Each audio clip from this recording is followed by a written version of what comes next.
मैं राजस्थान ही नहीं अपितु संपूर्ण भारत के सैनी समाज के वीर योद्धाओं से, युवा नौजवान क्रांतिकारी साथियों से निवेदन करती हूं कि याद करिए समाज के प्रति अपने दायित्व और फर्ज को। याद करिए अपने समाज के प्रति जो आपके दायित्व हैं, जो आपके फर्ज हैं, और आज उनको निभाने का समय है। हम किसी एक व्यक्ति विशेष की या फिर किसी गलत शीर्ष नेतृत्व की सजा को अपने पूरे समाज को भुगतने नहीं देंगे। पुलिस प्रशासन के द्वारा समाज के साथ की गई ये निर्दयता घोर निंदनीय है, जिसकी सजा आने वाले समय में शासन प्रशासन दोनों को भुगतनी पड़ेगी। हमें किसी भी गलत शीर्ष नेतृत्व की सजा अपने समाज को नहीं देनी है और अपने परिवार में जो मनभेद हुए हैं उनका फायदा किसी को नहीं उठाने देना है। अगर शासन प्रशासन यह समझ बैठा है कि माली समाज के बीच में अनबन हो गई है और वह इसका फायदा उठा सकता है, तो शासन और प्रशासन कान खोलकर सुन ले। इस भ्रम में ना रहे कि माली समाज के बीच में हुए मनभेद का फायदा वह उठा लेगा। अगर बात हमारे समाज के अधिकारों की आएगी, समाज की आन बान शान की आएगी, तो समाज का एक एक युवा, एक एक बच्चा अपने समाज के अधिकारों के लिए लड़ेगा और अपनी एकजुटता का परिचय आपको अवश्य देगा। पूछता है समूचा माली समाज आपसे, पूरे शासन प्रशासन से माली समाज सवाल करता है कि क्या लोकतंत्र में अपने अधिकारों के लिए आवाज उठाने का अंजाम लाठियां खाना होता है? जवाब दे सरकार और सुन ले कि अगर अधिकारों के लिए आवाज उठाने का अंजाम लाठियां खाना होता है तो लगा ले अपनी ताकत और सुन ले कान खोलकर शासन और प्रशासन कि अगर बात मेरे समाज के अधिकारों की आएगी, आने वाली पीढ़ी के भविष्य की आएगी, समाज के मान सम्मान स्वाभिमान की आएगी, तो लाठियां ही नहीं, हम गोलियां खाने को तैयार हैं। आप लगा लीजिए अपनी ताकत, लेकिन समाज के बीच हुई अनबन का फायदा हम बाहर वालों को उठाने नहीं देंगे। इस भ्रम में कोई ना रहे। लेकिन इस प्रकार की किसी भी भूल में ना रहे कि समाज के बीच जो अनबन है उसका फायदा कोई बाहर वाला उठाएगा। हम अपने अधिकारों के लिए लड़े हैं, लड़े थे और लड़ेंगे। और पुलिस प्रशासन ये बिल्कुल ना सोचे कि मेरे समाज के नौजवान साथी आपकी 2-4 लाठियों से डर जाएंगे। ना हम झुके हैं, ना हम झुकेंगे, ना हम डरेंगे, ना पीछे हटेंगे। हम लड़े हैं, लड़े थे और लड़ते रहेंगे, क्योंकि हमारी रगों में सम्राट अशोक और महात्मा फूले का खून दौड़ता है। हम उनकी संतानें हैं। ना हम डरेंगे, ना हम पीछे हटेंगे। और कोई किसी भ्रम में बैठा हो, शासन में हो या प्रशासन में, कि माली समाज के परिवार में अनबन हो गई है, मनभेद हो गया है, तो साहब मैं आपको समझा देती हूँ कि परिवार में जब 4 भाइयों के बीच मनभेद हो जाता है तो इसका मतलब ये नहीं कि पड़ोसी उनके घर में आके मारपीट कर जाएगा और वो 4 भाई तब भी एकजुट नहीं होंगे। परिवार में जब 4 बर्तन होते हैं तो खटकते हैं। इसका मतलब ये नहीं कि आप जैसे लोग उनका फायदा उठा जाएंगे और मेरे समाज के साथ अत्याचार होता हुआ पूरी कौम देख जाएगी। आपकी एक एक लाठी का जवाब सैनी समाज अपनी एकजुटता से देगा, अपनी ताकत से देगा। और जितने भी युवा साथियों को गिरफ्तार किया गया है, वे वीर युवा साथी हैं। उन्होंने इस आंदोलन में अपनी वो अहम भूमिका निभाई है कि वो अधिकारों के लिए जेल भी जा सकते हैं और अपनी जान भी दे सकते हैं। जब तक शरीर में प्राण है, जब तक हमारी रगों में खून का एक एक कतरा है, तब तक हम समाज के लिए लड़ेंगे और लड़ते रहेंगे।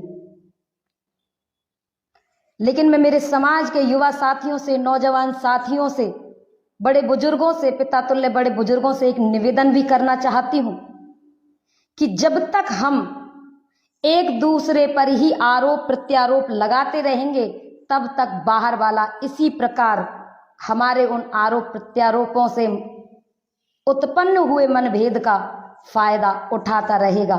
इसलिए सबसे पहली आवश्यकता है कि आपको उन आरोप प्रत्यारोपों को, ईर्ष्या द्वेष की भावना को एक तरफ रख करके अपने समाज की लड़ाई को बुलंद करना है। मेरे साथ ही घटित हुई घटनाएं मैं बता देती हूँ। बहुत से भाइयों के सवाल होंगे कि आप कल के आंदोलन में हमें नहीं दिखी। कल से कईयों सवाल हैं।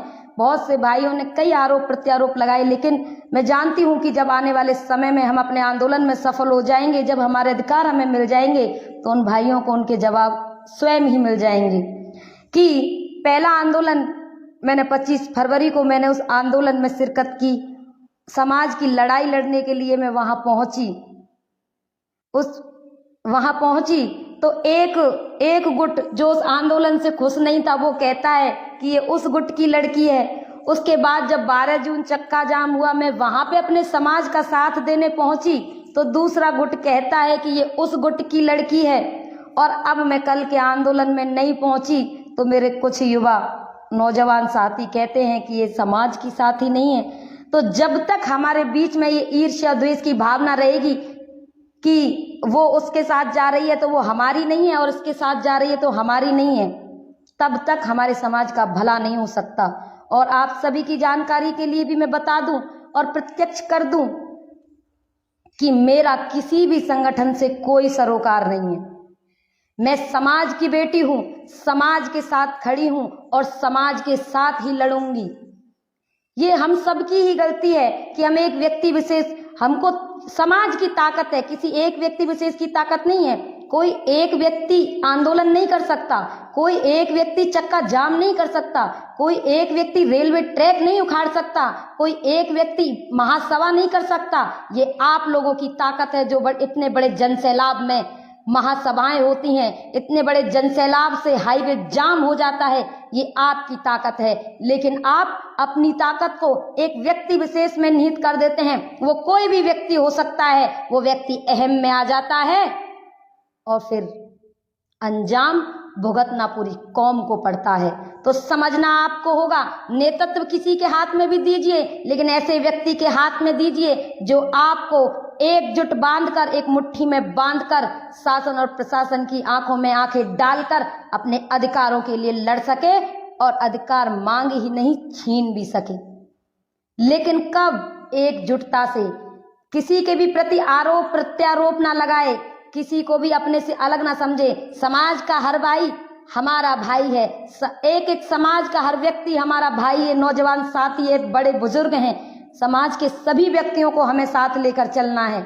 जब एक परिवार में जब 4 भाई होते हैं, अगर उसमें से एक भाई कुछ गलत कर दे थोड़ा सा, तो उसके माँ बाप उसे घर से बाहर नहीं फेंकते हैं, उसे समझाते हैं, बुझाते हैं, कई यत्न करते हैं, लेकिन उसे परिवार में ही रखते हैं और उसे समझा बुझाकर उसी विचारधारा में मोड़ने का प्रयास करते हैं और विचारधारा में मोड़ते हैं। तो हमें इस विचारधारा के साथ चलना है, ना कि मनमुटाव में जीना है। मनमुटाव और अनबन, मनभेद और अपने को ऊपर और श्रेष्ठ रखने की आपकी इच्छा, किसी भी व्यक्ति की अपने को श्रेष्ठ समझने की इच्छा हमें पतन की ओर ले जा सकती है। इस समाज को एक कुशल नेतृत्व की आवश्यकता है, ऐसे व्यक्ति की आवश्यकता है जो इस समाज को एक नई दिशा और दशा दे सके। कोई भी व्यक्ति नेतृत्व संभाले, लेकिन समाज में एकजुटता बनाए रखे, किसी से भी ईर्ष्या द्वेष की भावना ना रखे। हो सकता है मेरी बातें बहुत से भाइयों को बुरी लग रही होंगी, लेकिन मुझे इससे कोई फर्क नहीं पड़ता, क्योंकि सही को सही और गलत को गलत कहना हमारा परम कर्तव्य है। क्या कहेंगे लोग?